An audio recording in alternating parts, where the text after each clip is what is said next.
اہل بیت نے 200 سال زحمت کی ہے آپ کو دین پہنچانے کے لیے۔ آقا امام حسین کے بارے میں سب مثلاً غیرت مند ہوتے ہیں، حساس ہیں کہ عزاداری روکنے والے تم کون ہوتے ہو، قیام کرتے ہیں۔ عزاداری کسی بھی صورت میں نہیں رک سکتی، ٹھیک ہے؟ یہ عزاداری کس لیے ہے آخر؟ انہی احکامات کی خاطر ہے۔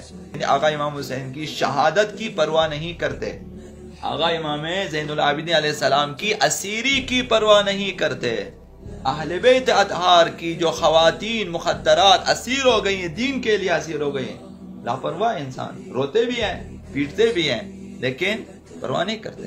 پرواہ یہی اگر آقا امام حسین کے سامنے سرخرو ہونا چاہتے ہیں تو پھر آپ کو چاہے کہ دین سیکھیں اور دین پہ عمل کریں۔ اگر چاہتے ہیں کہ اہل بیت کے سامنے آپ آقا امام زمان کے سامنے سرخرو ہو جائیں، دین کو سیکھیں اور عمل کریں تو آپ کامیاب ہیں۔ تو واجبات کی اہمیت ہوتی ہے، یہ غیرت دینی کا تقاضا ہے۔ نہ سیکھنا دین کو آقا امام حسین کے ساتھ بے وفائی ہے۔